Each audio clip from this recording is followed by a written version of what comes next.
I don't know who needs to hear this, but people will always show you who they really were to you once you tell them no. They will spin the block, they will bullshit you, they'll tell you what you want to hear, all so they can get to what it is that they want from you. They will always play make believe and or pretend in order to get your attention. Whoever told you that leaving a situation is difficult told you right. Because some people are familiar, their family, their fair weather friends, their co-workers in situations where you can't just up and leave a job. You may be in a living situation that, you have somebody that's providing for you, or, whether it be financially, emotionally, physically, you may have been traumatized your entire life. So leaving that situation is not always easy. And when you find yourself getting the strength to do it and you find yourself walking away, there's still emotional baggage there. There's still trauma there.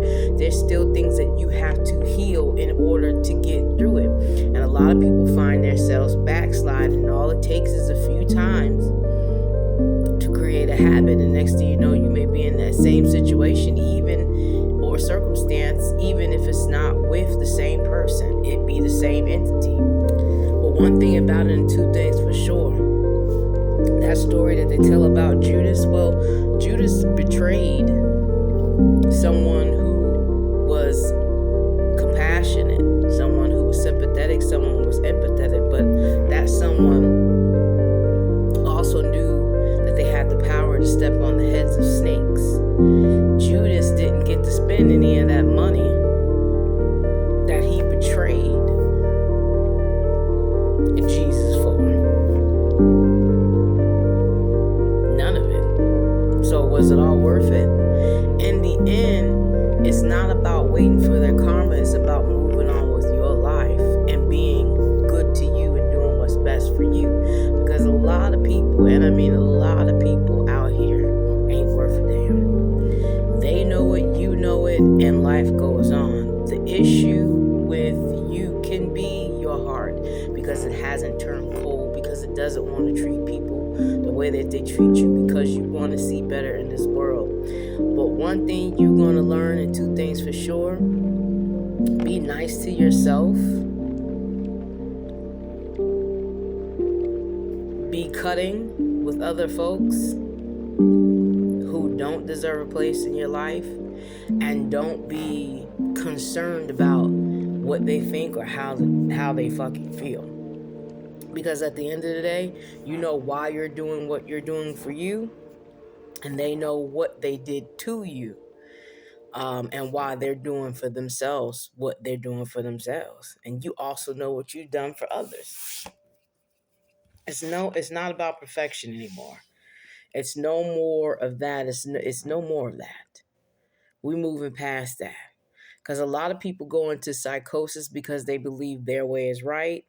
They believe that if people aren't doing what they're doing, then they're wrong. They don't have an open mind to be open to other suggestions and other ways of thinking. And they go into psychosis. And then some of them just know playing out that they ain't shit. And that's what they want to put on you. And it's not that they're going into psychosis. They've already been broken. It's the fact that they want to break you, too. One of the best ways to make the devil mad is to not break, bend, or fold for any motherfucking body. You have to ask yourself, are they worth it? Sometimes being a bigger person is not it. Sometimes you got to drag a motherfucker to hell since they want to take you to the ground. Fuck them. Okay? Sometimes you got to realize that people are only spinning the block because they want to see if they can do it again. They have an ego or pride that they want to feed, or because they know that you were the best thing that came along in their fucking life. And if they can study you long enough, especially if you have a social media platform, you write any books, they feel like, hey, I'm going to try this thing again. Well, the choice is always yours. But you know what?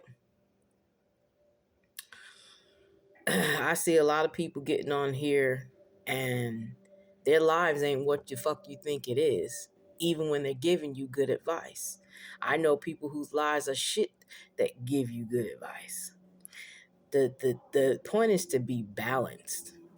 You don't have to fucking be perfect.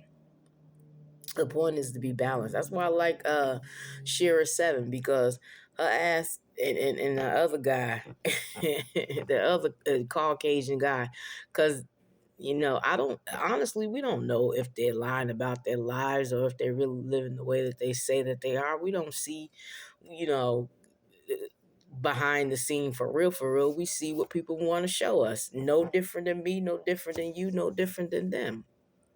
So to have a comparison to that is crazy. To think that they always right is wrong. To think that I'm always right is wrong, because I ain't always motherfucking right. But I'm gonna tell you, at the end of the day, I'm gonna pull myself up by the bootstraps, even if I gotta do it crying, even if I gotta do it with a smile, even if I gotta go to work and fake a smile, because I need to get paid every week, every 2 weeks, every 30 days, and pay my bills. You know. And that's just the reality of the situation. It just really is. There's a lot of people that will tell you, go the Christian way, go the spiritual way, go the Islamic way, go the Buddhist way. The reality is, go your fucking way and see where that takes you. And if it takes you to a place you don't want to be, learn the lesson and go a different way. Well, it's your girl. If you like what I'm saying, please feel free to support the channel any way that you decide to. You can leave gifts in the comments. Tap the link, leave your donations. You can also book with me when I am live and doing readings, okay, for the collective. That's the only time I do them, is when I am live, okay? So join in on the fun, join in on the journey, and thank you so much for your support. Shit, girl.